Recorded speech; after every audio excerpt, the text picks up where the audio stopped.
Business Connections Live, the UK's leading online business channel.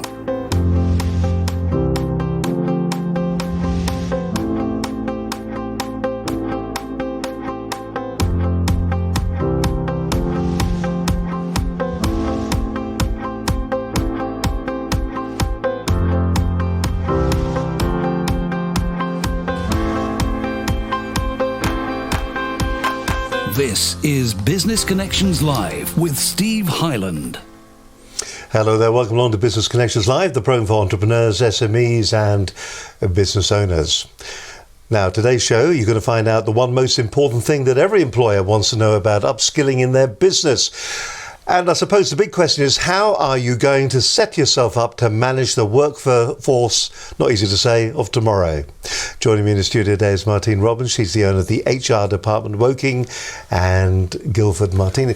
Do you know, you were saying just a moment, it's 2 years since you've been here. Where have you been hiding? Oh, I've been busy, Steve. I've been out and about building my business and working with lots of clients to help them become compliant, but more importantly, to support their business growth and helping them become even more successful. What's the biggest problem, do you think, that businesses are having out there when it comes to the whole HR role? It's trying to understand how to be compliant, what the key aspects of that. So we've had GDPR last year, which was a challenge, I know. Some people have still sort of struggling with it, as well as just basic things such as contracts and helping people understand how is the right way to employ someone rather than the wrong way. I mean, what I don't want to do is go down the whole route of why they should be employing you, as good as that is. But how important do you think the role of someone who understands HR is in today's small business and enterprise business? I mean, is it a case that people seem to just muddle along until it gets to a point where it's all going horribly wrong and then they call you in to sort the mess out?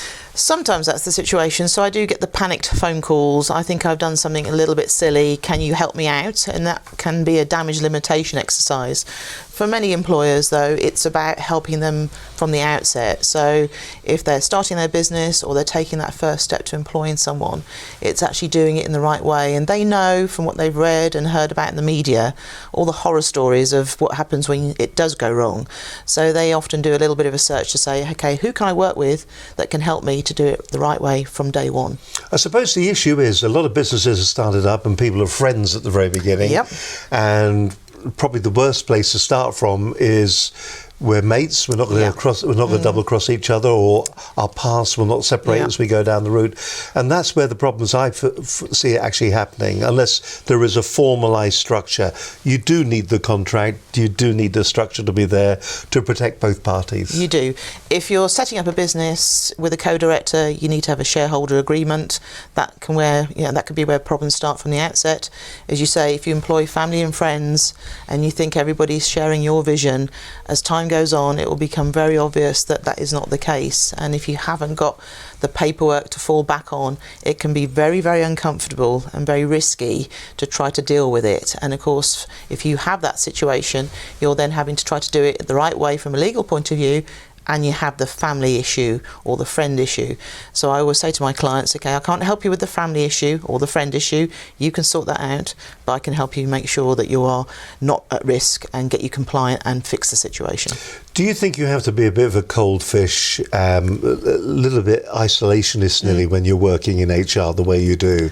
Do you find yourself in a situation where you think this is actually quite painful to do this part of the job? Or have you just now think, no, fire them?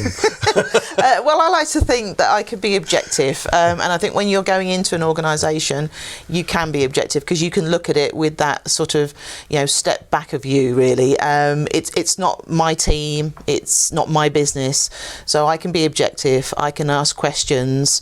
Yes, they may be uncomfortable, but there's a means to the end of trying to understand what's happened, and more importantly, how can we fix that particular problem and help the business move forward. I think just because of the years of experience and the things I've come across, I never take it for granted that I know how it's going to end out, but I can normally play out how the scenario will end. But for me, it's always about trying to get the right solution for the client and keeping them out of a fairly risky situation that will cost money. If you're looking back at the years you've been independent and the years that you were working in the corporate market, what do you think the single most biggest issue is? I think with corporates, often it's about trying to align often lots of employees towards a certain direction, and making sure that you keep that alignment. That's not too dissimilar in smaller businesses, because again, business owners have goals. In SMEs, they have aspirations for growth, and often it's trying to help them achieve the same sort of thing. I think, but the biggest challenge with SMEs is just trying to give them the benefit of my knowledge and advice to help them move forward. So really sort of say to them, you could be heading for this particular problem if you don't deal with such and such. So try to sort of impart that knowledge and help really. So sometimes it's helpful for people to experience some of those issues, but on the other side of the coin, I don't like to sort of put people into a risky situation, particularly when we're talking, employing people, because that's very costly. So I try to share the knowledge to make sure they get the benefit of it. Do you think one of the issues these days is leadership?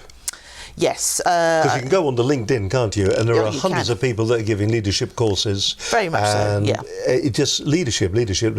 Yeah, and I think it's trying to understand, again, the differences between leadership and management. And as you say, there are lots of gurus out there. There's lots of books you can read.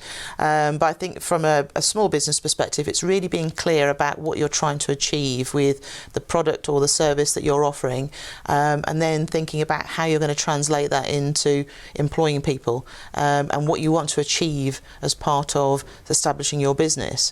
If you're clear about it, you communicate, then often that's half the battle.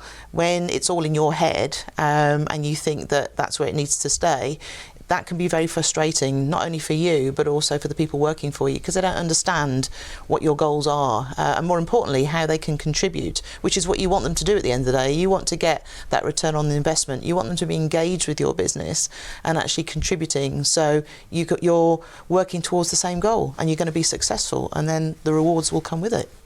When you're going into a business, do you see these relationships are taking place? There is friction there, maybe bullying in the workplace, but they don't think it is, because one person has the idealized dream, ideal dream in their head, and the other person, they just can't communicate it well enough. So then it comes over as nearly that there is a bullying culture going on. Do you see a lot of that? I do, and often people think it can be banter, or it's just the way we are in this business. And again, I try to spend time with the individuals, sitting on meetings, just observe the behaviour that's going on, and then I'll be quite clear about whether it is, banter or whether it is bordering on bullying. Because well, you heard what was happening before we came on air today. Can I just point out straight away, it's not banter, it is bullying. I know, and I'm going to be sorting that out afterwards. Yeah, but that is important, isn't it? So, what's the one thing, do you think, that can fix that? Is there how does somebody recognise in their management style that they're actually not managing their bullying? I think most of the time it's a question of, are you trying to get people to go along with you to achieve what you're trying to achieve, okay? And if you're finding that it's, to quote an expression like herding cats and really difficult, then it's to stop and think, actually, am I communicating with people? Do they know what's expected of them? For example, do they have job descriptions? Do they have objectives? Or are they just working day to day, waiting for instructions, not really sure where they fit into the scheme of things? In which case, it's a bit sort of, frustrating for them as well as for you. So it's just trying to sort of stop and not think about lots of bureaucracy coming into play, because that's not what we're talking about here. We're talking about a structure, being very clear about what you expect from people, communicating that, telling people when they aren't doing the right thing, but more importantly, telling them when they are as well. So, being fair, being reasonable in terms of how you communicate with people, you'll find that it works far better than just, moseying along and thinking that I do know one director who went on to become extremely successful and a fantastic leader, but in one of his earlier roles, he was taken outside. He was actually taken to the pub by his entire team, and they told him he was the singularly worst manager they had ever worked for, and if he didn't pull his socks up, they were all leaving. Oh well, that was quite a threat. And of course, and at the time, he says he thought he was doing quite a good job, and as it turned out, he wasn't. But he changed, and I think that must have been the most difficult thing, to take on board a criticism and then to react and act on it. I think it's all about being constructive, isn't it? In that example that you've just given there, I think probably the strength of the feedback was probably quite overwhelming and made that person stop and think. But we all have a responsibility when we manage people or we're being managed, is to actually be clear, be explicit in terms of what we expect from them, and likewise, give them the same courtesy. So if that person had been managing, not in an appropriate way for quite a long time, but their manager had just thought, okay, well, they're getting the results, I'm just going to leave them to it. That's not acceptable. But I've seen that in big organisations as well. It happens. That regime works. Yep. It's getting results for the business. There may be some bullying going on in there, but it's working. Well, you see, and the thing is that a lot of companies fall into that trap, but there will come a point where something does happen and then everybody is scrambling to lay blame, and of course then they do a bit of a post-mortem on what's happened, and they find exactly that has been allowed to happen. And then it's a question of, okay, well, why did it happen? And more importantly, how are we going to fix it and prevent it from happening going forward? Because you cannot avoid that sort of scenario blowing up at some point, and typically it will be expensive. You'll probably lose people, you'll have payouts, you'll have a reputational issue to deal with. Not good from an employer's perspective. Do you know, it's been very interesting. This is a programme in its own right, isn't it, when you're talking about those core things that happen within everybody's different business. And I think what's going on, if you're a business owner, what's going on in your head may be a little bit different from what's going on in the people who are working for you's head.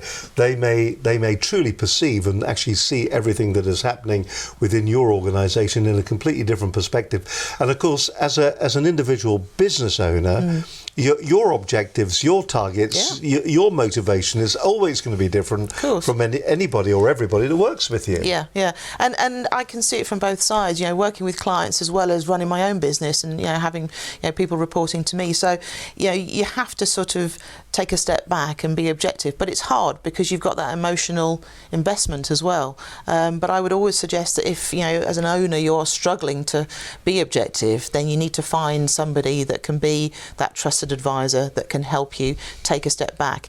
It doesn't have to be someone in HR, it can be a business coach, but somebody that you trust that can give you that clarity of advice, shall we say, and perhaps give you some guidance in terms of trying to find the right way forward and not fall into the obvious traps that we've just discussed there. Well, what's interesting is that we've barely mentioned what we're actually going to really be talking about. We're going to be talking about upskilling, but I thought it was very important. I think it took me a couple of years actually working in my very first job to actually understand the role of the HR team. I think I felt that they were there for the employees, and of course they're actually there to protect the business. So it was an interesting learning curve for me. And maybe sometimes when you go into an organisation, you don't truly understand the role of what HR are doing. So we are going to be talking about upskilling within the business. We're going to be talking about how you go about recruiting your workforce for tomorrow. They're the workforce that you're going to grow and you're going to build your business on. We're going to be finding out what the right things you should be doing, how you should be preparing yourselves. And that's all with my guest today, Marty Robbins, and as I said, she's the owner of the HR department in Woking and Guildford. So there you go. We'll find out more about that business as well a little bit later on here on this edition of Business Connections Live. All right, then let's go back a week then, shall we? Last week we were talking to Jerry Bown, the customer lifeguard and co-founder of the Citizen Connection, about redeveloping Citizen Trust. He also had with him his co-director, David Wales, as well. It was a really insightful programme, and we were concentrating on local government. Local government, do they actually give you the customer experience that we're all expecting, that we expect from other organisations? The thing with local government and institutions like that is invariably just don't have a choice. Also, the fact is that you are treated as a customer, when in fact, if you look at it in the cold light of day, the residents of an area are a cooperative who are actually employing a team of people to run their services for them. Now, that's a different way of looking at it. So who becomes the customer then? Are the residents the customer, or is in fact the people who are working at the local council, are they the residents' customer, if you follow my drift? It's the other way around, different way of thinking, and I think sometimes we get very confused and sometimes we don't get the service that we as residents, as collective owners, as citizens actually need. It was a good show with Jerry and David. Really enjoyed talking to him. David's background, he was a fireman, and what was one interesting point that came over from the conversation with him was he said that they would do customer surveys customer surveys after they put a fire out. And really, if you're thinking about that, the question is, how do we do putting the fire out? Were we good or were we bad? Well, if the fire's out, then it's good. But then they would ask other questions about how they felt about information, whether they were polite to them, all those kind of things. And all of a sudden, they started to realise there was more to putting a fire out than meets the eye. And it was the customer service that they were giving that also needed looking at. Great show. If you missed it, you can watch the entire programme by going to Business Connections Live. But just to give you a bit of a taster, here's Jerry Bound and David Wales on last week's edition of Business Connections Live.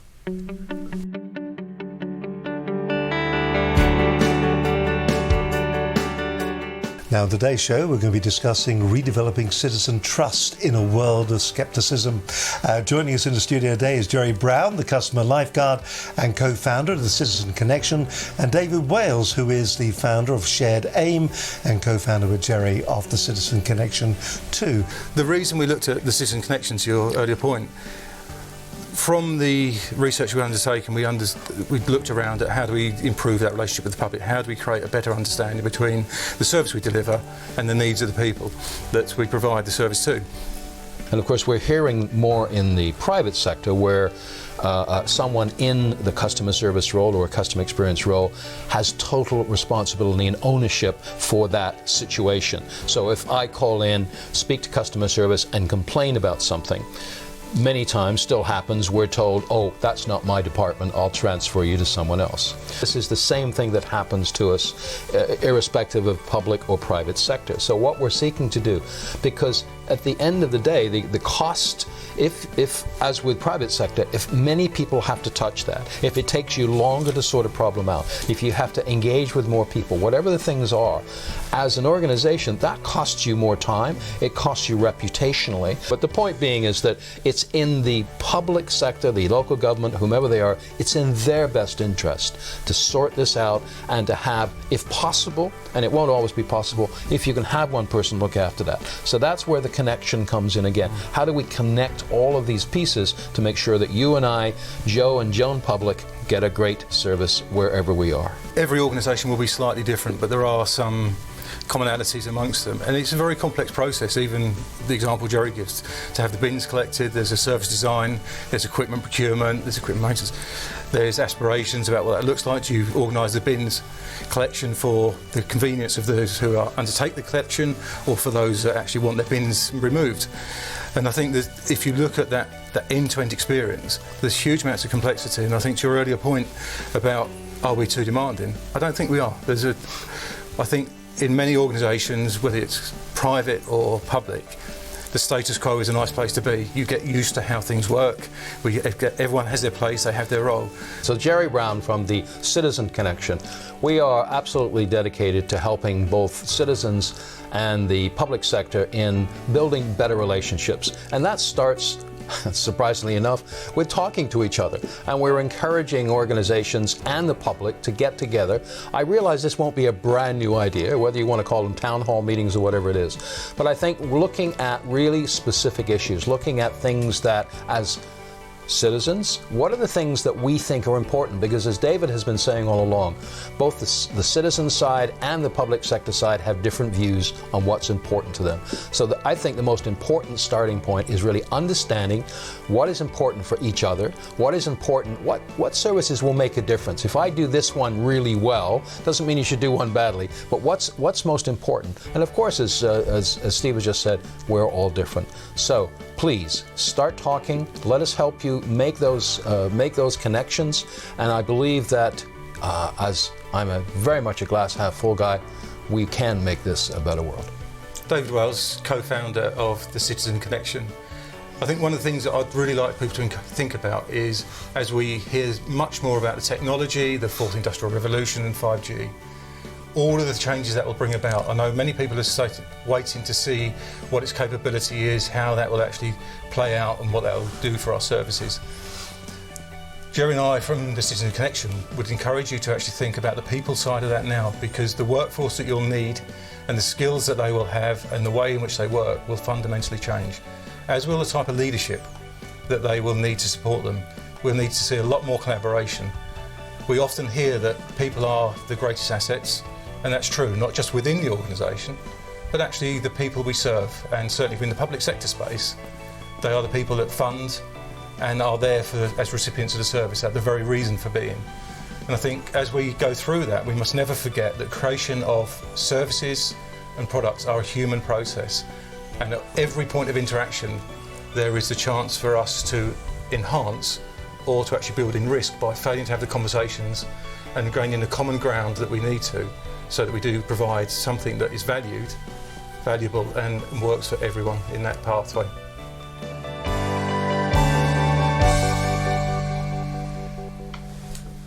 Jerry Brown, great voice, and David Wales as well on last week's edition of Business Connections Live, and all about citizen power, citizenship, and how we should get better customer service. Great show. Jerry's done a couple of programs actually on customer experience as well. If you go to our website, I'll give you that address in just a moment. You can find his program. Just tap in Jerry Brown and it will come up. But if you're thinking to yourself, what a great way of getting my message out there about my business. All of a sudden, I've got no assets. And now if I come on to Business Connections Live and sit down and talk for an hour, I've got loads of assets that are now available that I can use to raise my personal profile, to promote my business, to get myself in front of other people. Maybe if I'm running courses or things like that, then I've got something that actually shows that I can talk and I can speak. What a great idea that would be for your company, don't you think?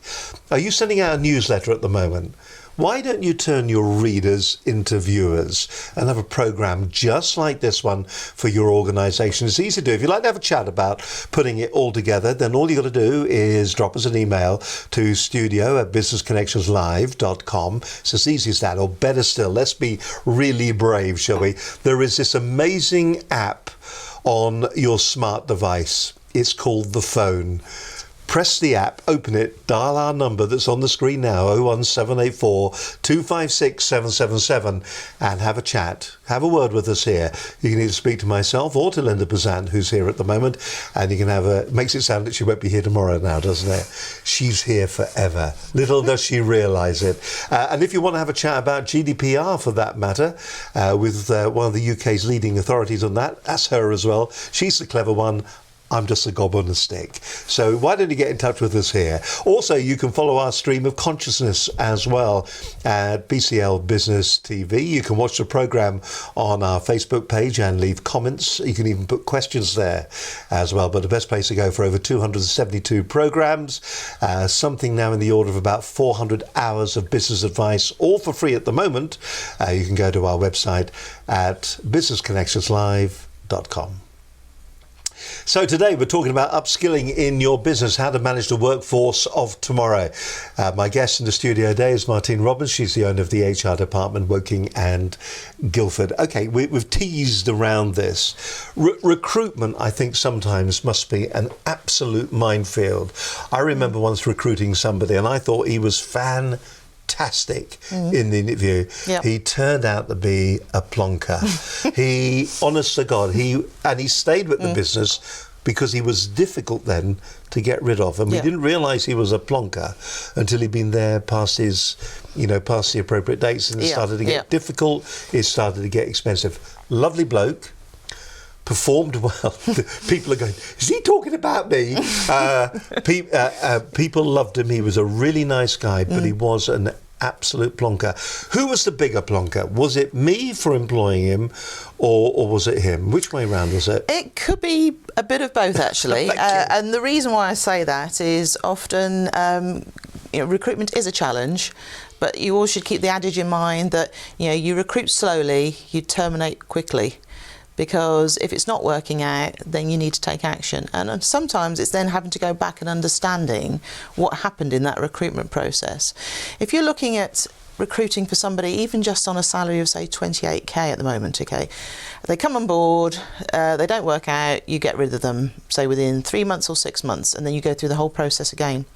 If you then look at the actual cost for that, it will take you to over £100,000 in total cost, because You will have recruitment fees.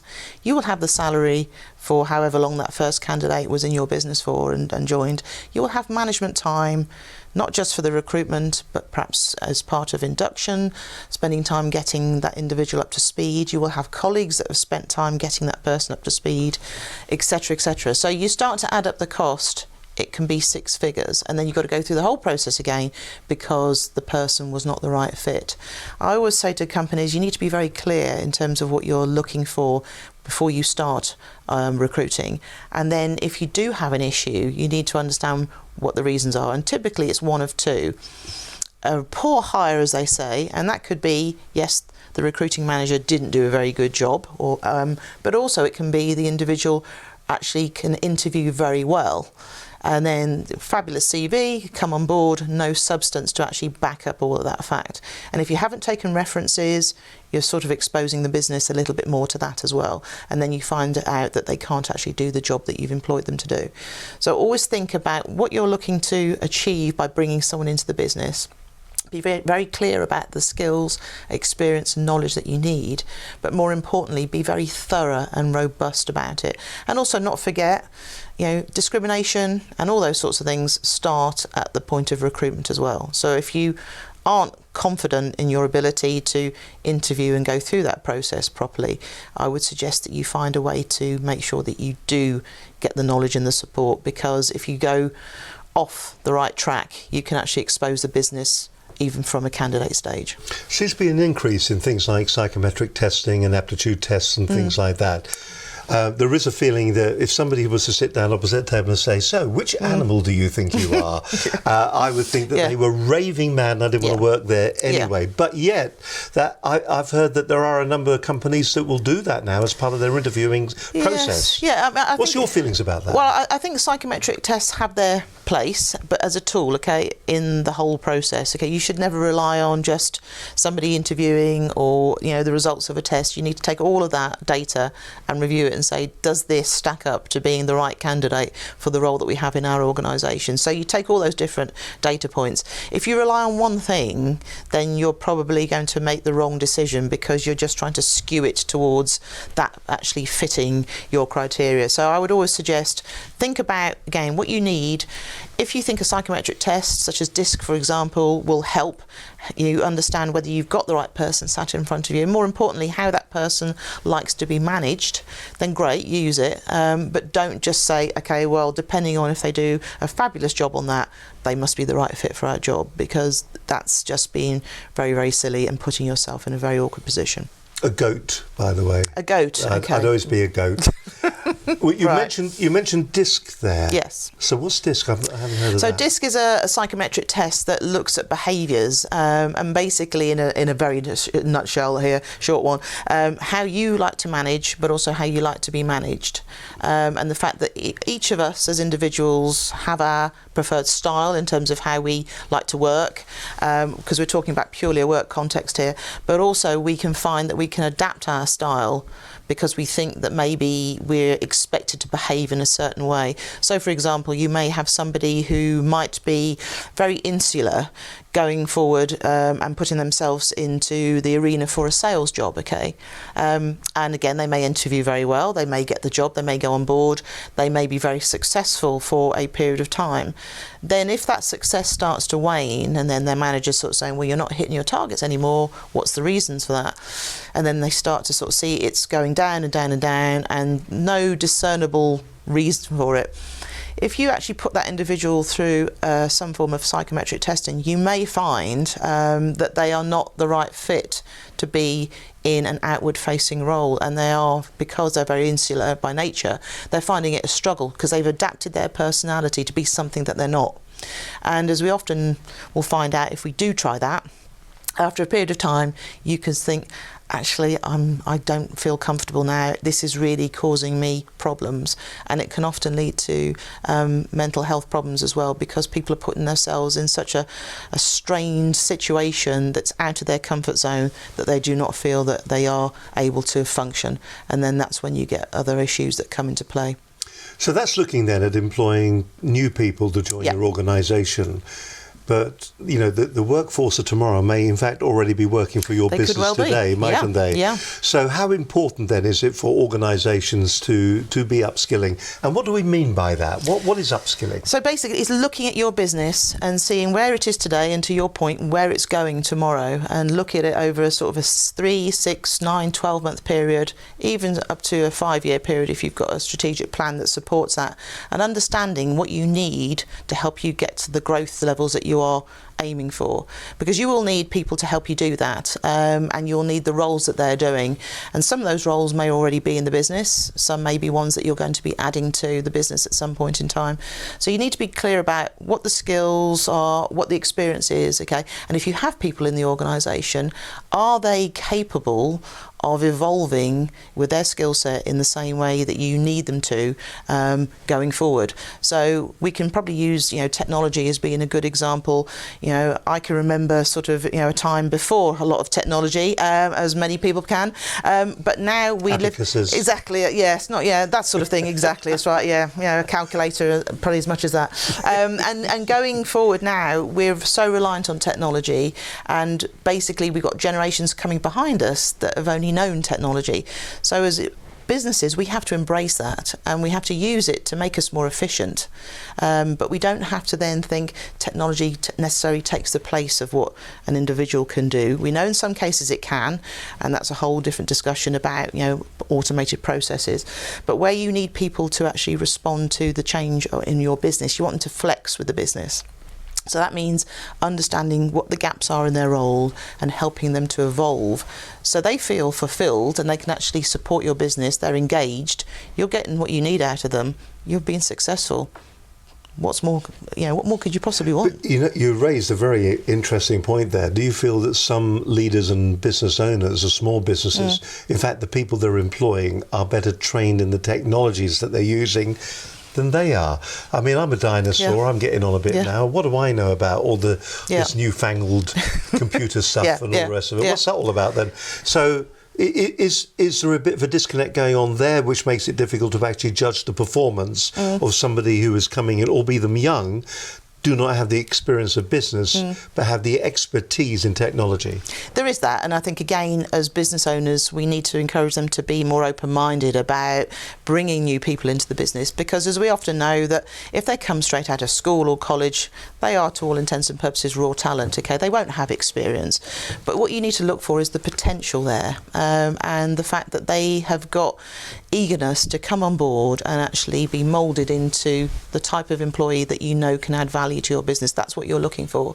And likewise, people that are already in the business, you want them to stay with you for as long as they want to, and they are doing fulfilling work, and you're seeing the results that you need out of them.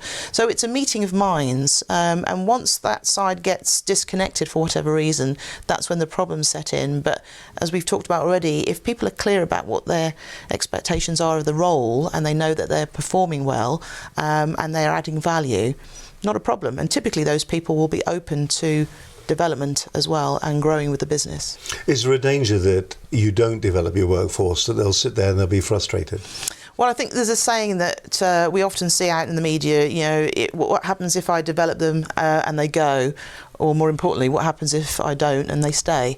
And I think that's a good way of trying to sort of summing up. We want, I think, as individuals to feel that we are learning and developing constantly. I know I do. I'm sure you do, Steve, as well. The fact is that as we move forward in life, we want to feel that we're not stagnating and that we're learning new things. And those new things are actually adding value either to our professional life or our personal lives. And I think we shouldn't, as business owners, forget that's exactly how other people that work for us think as well. And so we have a responsibility to sort of help bring all that out and align it to our business strategy and get people focused in terms of what we're trying to do within our businesses. My guest on today's show is Marty Robbins. She's the owner of the HR department in Woking and Guildford. Some very interesting points here. I hope you're finding this of use if you are a small business owner at the moment and you don't have your own HR team. Of course, what you can do is you can contact Maxine. I'll show you how to do that a little bit later on, and she will come in as a freelance HR department for you.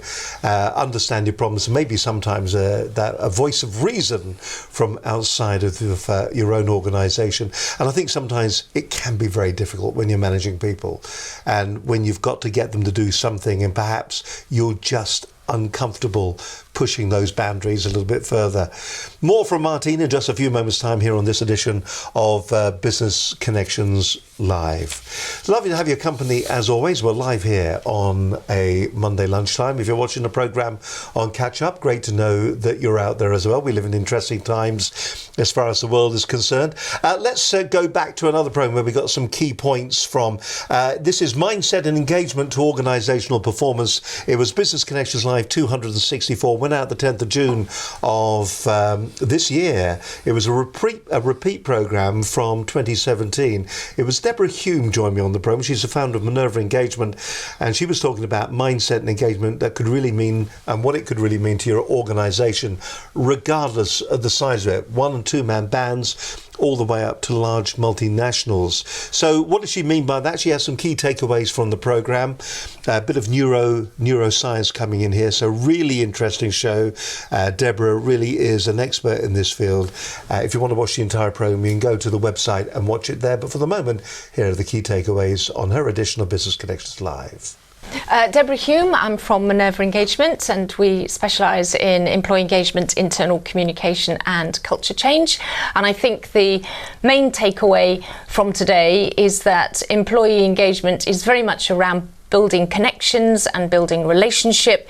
It's a long, ongoing process, but it is something that makes a huge difference to sustainability in business, and it requires a different way of thinking and a different way of being than perhaps what we've dealt with before.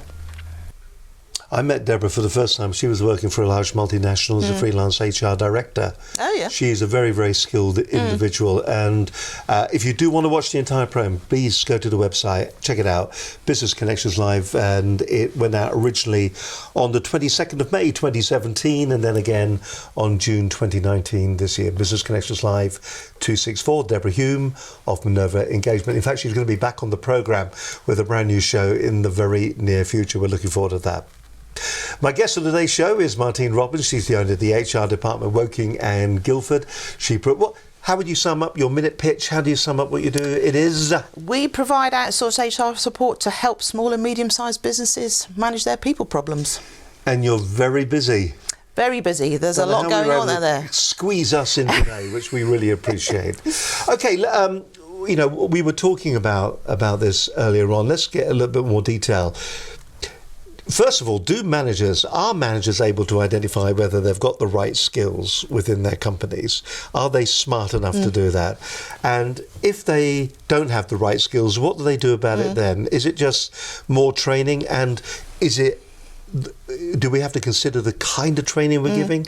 I know this is a long question, short answer.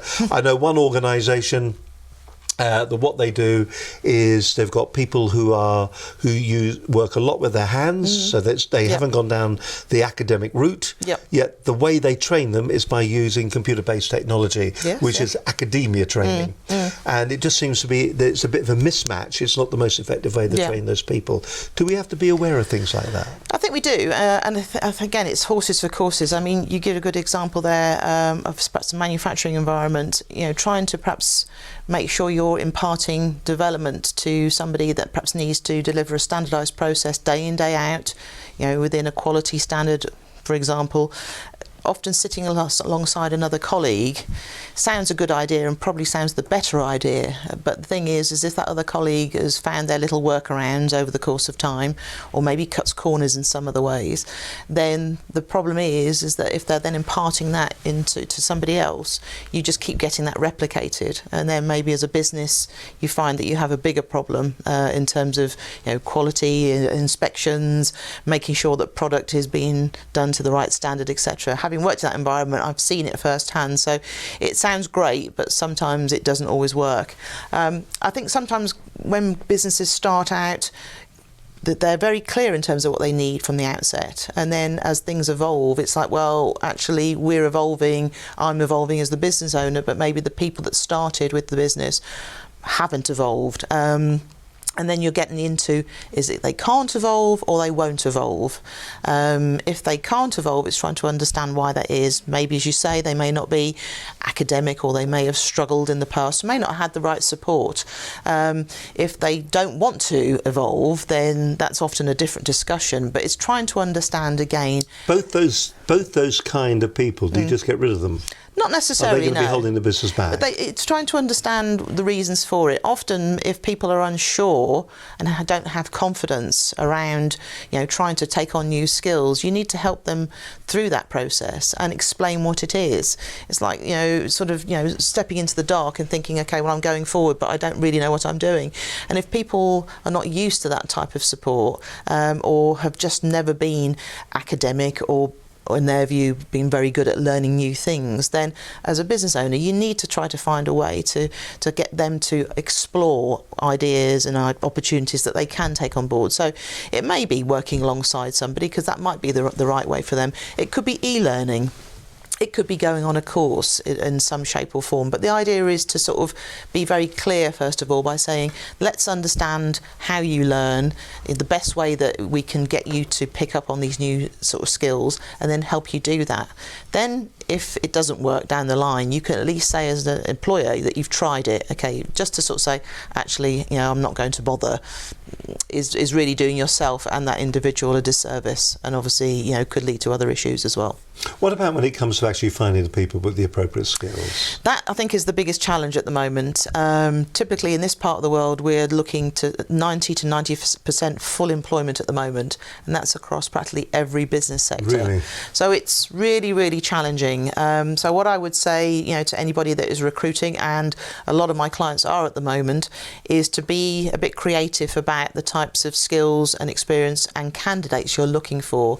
Well, this is interesting. So when you say that, what do you mean? Because it's just going to be a can of worms now that we're opening up. So what do you mean? What I mean by that is, be very clear again about what you're looking for in terms of the skills and experience coming into the business that is required. Sometimes, if it's quite niche, you may need to be prepared to pay over the odds, because you've got to tempt somebody out of perhaps a job at the moment. They may not even be looking, so you have to think about, is that gamble worth trying? Think about, we've talked about young people, apprenticeships. You can bring people into the business that are coming out of apprenticeships. You can also undertake apprenticeships within your organisation for anybody that's up to the age of 64. Okay, so there's lots of different scope to sort of say, how can I try to impart knowledge and learning to a myriad of different people in my organisation, and what's the best way of doing it? So apprenticeships might be the best way. There are hundreds not thousands, but there's hundreds of frameworks and standards out there that are, apply to lots and lots of different business sectors. And if you can't find one that applies to your particular business, you can speak to a provider or a college and talk to them about establishing one from scratch. I suppose the fear there is that it's going to take time. We had, over the last couple of months, we've had some work experience coming in now. I'd like to think that when they came in, they got a lot out of the day, but it took a lot of time out of our day to make certain that they got something out of it. And I think, and that's always going to be the challenge. I think as businesses, we have to look at it as an investment, because if we look at it as a cost, then we're already putting a bit of a negative spin on it. And that's often the situation with development and with, particularly with training. It's the first thing that often gets cut when budgets are tight, because people sort of say, oh, well, we don't need it. Well, actually, you do need it, and it's trying to find a way to bring it into the business in the right format that's right for your business. Now, that could be affordability, that could be a certain skill set, that could be a certain sort of training initiative that will be right for your people at your point in time with your business. So you have to be looking at all of those different factors to sort of see what's going to work for you. But always see it as an investment in that other individual as well as in your business, because it will pay off if it's done correctly. Loads of questions coming now. So, first of all, the route that we take. Is it employment agencies? Is it word of mouth? Is it going on LinkedIn and doing our search and reaching out that way? What is the most, in your experience, the most effective way of filling a position? I think, again, it depends on the type of position you're looking for. So all of those ways are tried and tested. Some are more expensive than others, and often costs can be a serious consideration. So I would think long and hard about what you're trying to achieve. So, for example, if you needed a qualified accountant, you may find that you could put together an advert on LinkedIn. You could actually, put out a bit of a call to action on LinkedIn and just get some engagement with people that are accountants, and then start to build some dialogue there, and possibly some interest in the fact that you are looking to recruit. There's lots of different ways to do it. I think you have to be very, very clear about what you're trying to achieve, and typically where the candidates that you would be looking to target frequent. So is it LinkedIn? Is it Facebook? Would it be through an agency that would actually get you the best return on what you're trying to invest in? Typically with an agency, what kind of costs are we looking at with them? It could be 20+%. Really? So for a lot of businesses, that is actually quite prohibitive. So an alternative would be, everybody these days typically has their own website. Just put it out on your website. Make sure that you've got a careers page or a recruitment page on your website. Put a little note on LinkedIn and saying, we're looking for whatever it is you're looking for. It'll drive traffic to your website, and they can see that you've got vacancies on there, and you're trying to then perhaps engage with people that would be right for your role. That's often a fairly inexpensive way of trying to get your brand out there and also get your roles out there as well.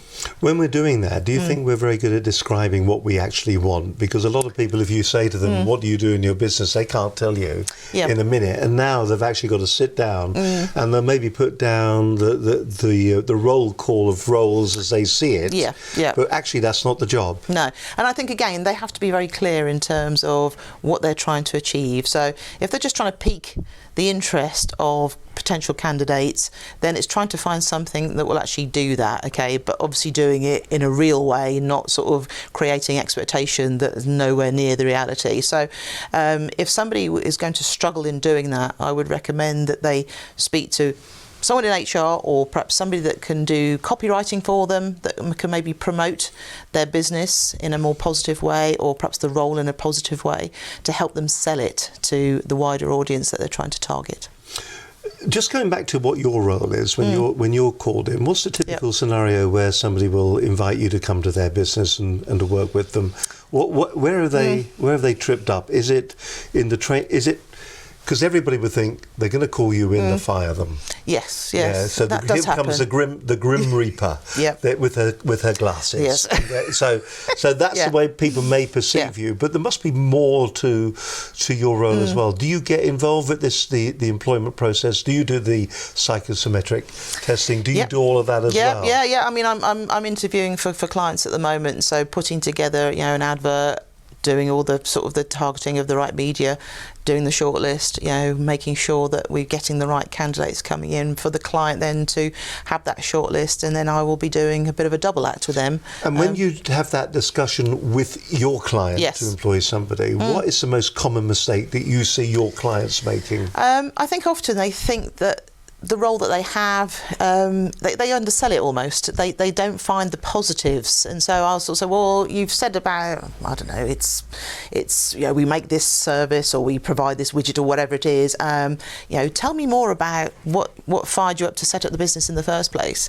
and then you get them sort of talking almost from the heart about why they set up the business. That in itself is often what people want to hear. That is really interesting. So you want to capture that and actually sort of say, okay, let's weave that into a proactive advert that actually speaks to somebody who is looking to either move out of a job or perhaps is available already to come and actually undertake the role that you want them to do. But it's about often sort of, selling the fact that it's a great business that you've got, you've achieved great things. Be a bit more vocal about that, rather than, oh well, actually maybe it's not the right salary, or I don't have loads of benefits, or it's always the negatives. It's like, well, okay, we can work around those. What's the best thing about working for your business, and why did you actually put the effort into starting it from the outset? You've pushed your chair away from me. Sorry. Come a little closer. There we go. I don't want you disappearing off the screen. Marty Robbins is the owner of the HR department, Woking and Guildford. She's my guest on today's programme here on this edition of Business Connections Live. It's great to have your company as always. By the way, if you are watching this programme on catch up, well done. Thank you very much indeed. Don't forget, you can also watch it on iTunes as well. You can download it and you can take it with you when you're on the train, maybe heading into your corporate world in the morning. You can maybe listen to it on the train or however you get to work. So thank you very much for doing that. Also, just to tell you about a few of the other things that we do here at Business Connections Live, not only do we do this fantastic business program, but we also teach people how to handle the media and how to promote themselves on video as well, which may be of interest to you. So if you're thinking about personally raising your profile at the moment, and a lot of people are, there's a lot of noise. I had a conversation with somebody on LinkedIn actually over the weekend where they'd put up some personal footage, and I went back and said, very pretty what you've put up, but is this the right platform for it? To which they came back and they said, well, actually, it is a social media platform. To which I went back and said, yes, it is, but it is a professional social media platform, and as nice as your holiday looks, it's still the wrong platform for the content. And what they'll end up doing is the content that is important to everybody will get lost in the noise. To which they said, well, the algorithm will sort it. And I'm not leaving it to LinkedIn to decide what I want and what I don't want to watch. So if you want to raise your profile professionally, if you are a speaker and you want to raise your profile so that you've got content, assets that you can send maybe to prospects, to events that you're going to be working at, or ways to promote and introduce yourself, then get in touch with us here at Business Connections Live. Drop us an email, studio@businessconnectionslive.com, or if you wish, go to the website at www.businessconnectionslive.com. That's a good place to go. Go on there and you'll actually see there's a thing that says what we do, and you'll see the services, and you can find out more about how you can appear on the programme, how you can have a show just like this one. You can also find out about the media training and our production facilities as well. So I look forward to talking to you in the next couple of weeks. Do not be shy. Just have a bit of a chat, because that's what life's all about. It's all about chatting. I'm very nice to people. I'm very nice to cold callers, actually. Are you? Yeah, because I think that is the toughest job in the whole world. It is a tough job. It is, yeah. And I do not know how they do it. The ones I can't stand, by the way, are the ones that go, we think you've had an accident.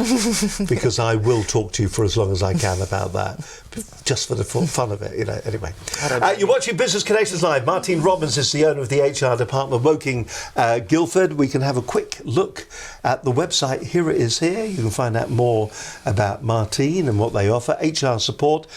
So I'm just going to go through the topics here. So we've got HR support, Martine. Yep.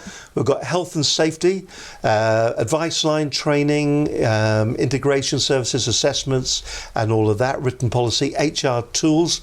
So DBS check, which is important these days, particularly when you're working with younger people. Yep. Toolkits, time and attendance, resources, a great blog that you write as well, and news. If you want to find out more about Maxine and what she offers locally, then do you just fill that form in? Yes, you can fill that form in. And what's the health check, by the way? Health check is basically going into a business and looking at the documentation that already exists. So if they have employees, we will go through their employee files. If they have handbooks or employee documentation, we will go through that.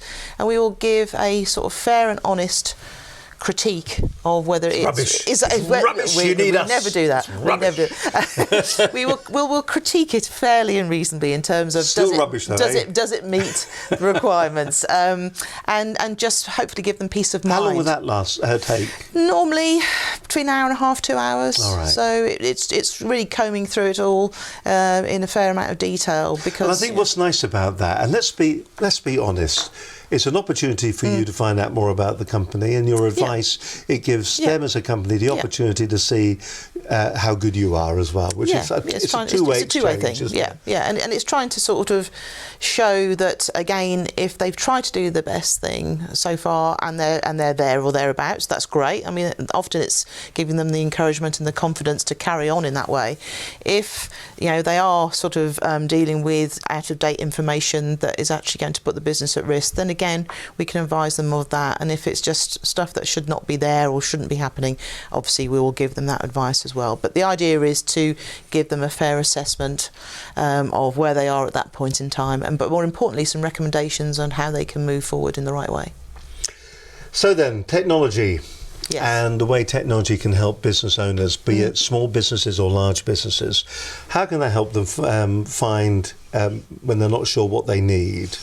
I think in terms of technology, I would say... What is out there? What technology is out there? How long have we got, Steve? Yeah, there's a huge... About 8 minutes, actually. There's a huge amount of technology. I think in terms of from an HR point of view and just utilising the sorts of things I see on a regular basis, it's making sure that businesses, however small they are, start to have systems in place, and where they can, to use technology to make their lives easier.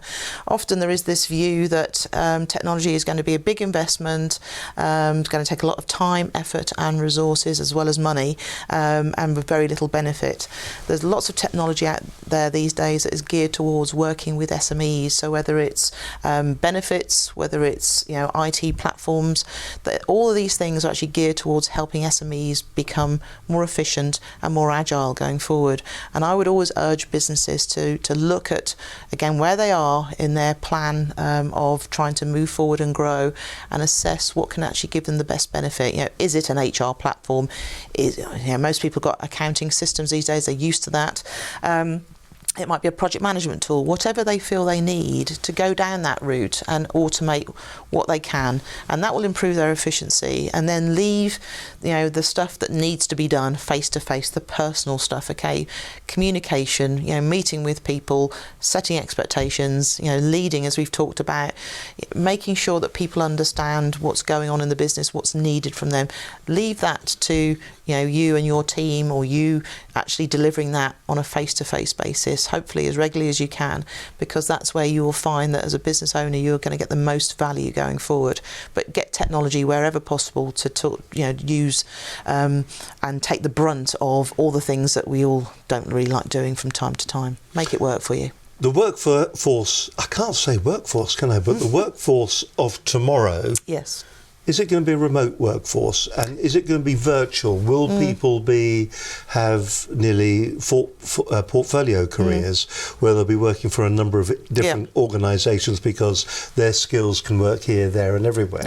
Yeah. Do you think that's the way the future is going to be, that we are going to be? Yeah, I think so. And it's already started. I think it's probably started in earnest over the last sort of 5 years, people moving towards portfolio careers.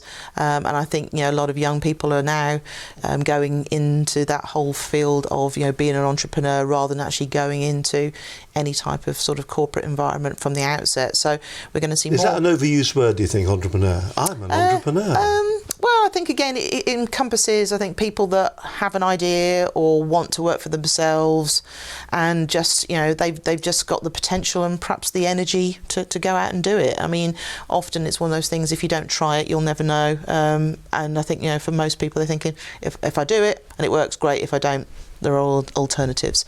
But I think it's important to sort of make sure that we are encouraging people to sort of find the right route for them going forward. But certainly portfolio careers are out there. It's going to happen, and I think really from a business perspective, it's being very clear that remote working has been around for a long time.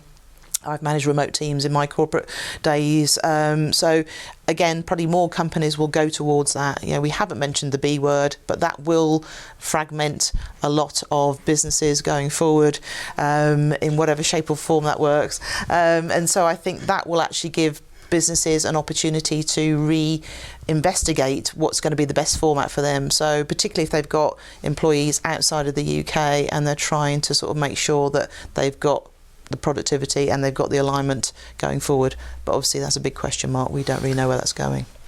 Martine actually worked her way through when she said we haven't mentioned the B word, and it just didn't instantly drop into my head, and I sat there pulling faces going, what? What are you talking about, woman? The B what? And then all of a sudden it dropped to me. God help us all. That's what I say. And there's a number of B words now, aren't there? There's not only is there that word, Yeah. but there's also the Boris word too, which is another B word. They're all B words, aren't they? They are. But, but again, that we don't know what's going to happen for many businesses. So I think it's just trying to again understand what the plan is in terms of growing your business, where you need to be, and also take advice from those different organisations that can help you going forward.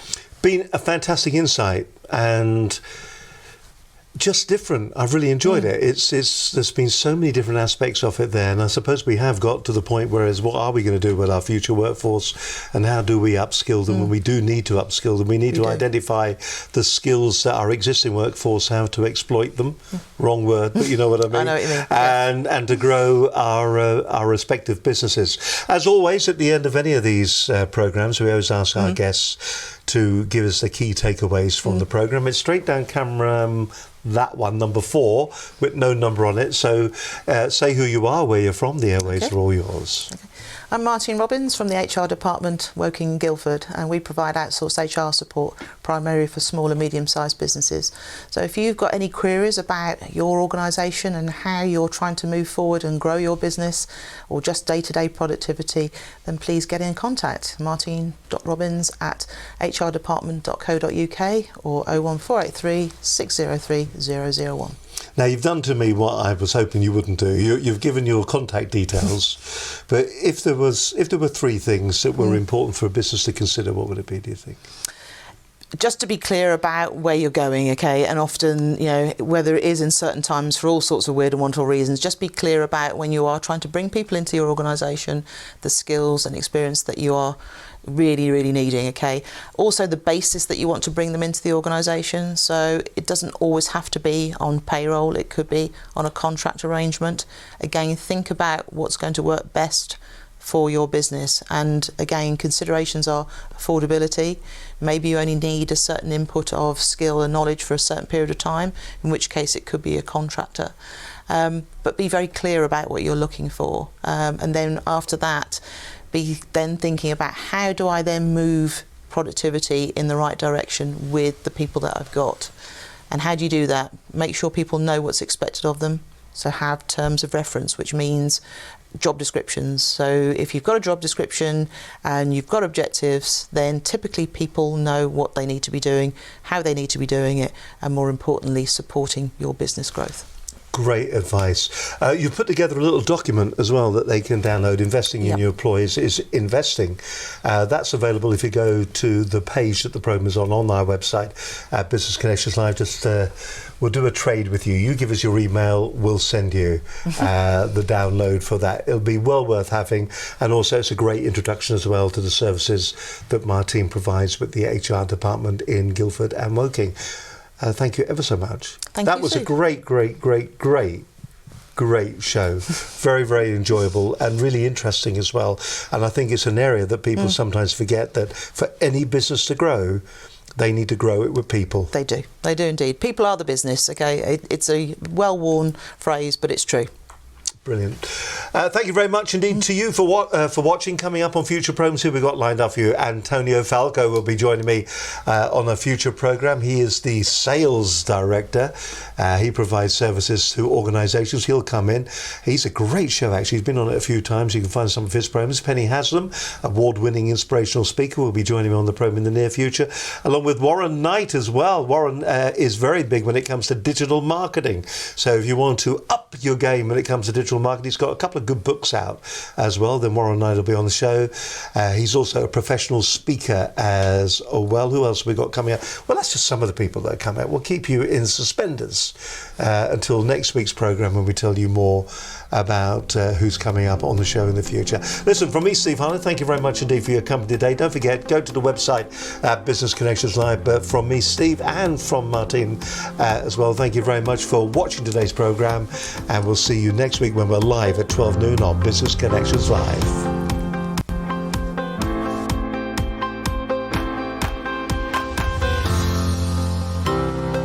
Business Connections Live, the UK's leading online business channel.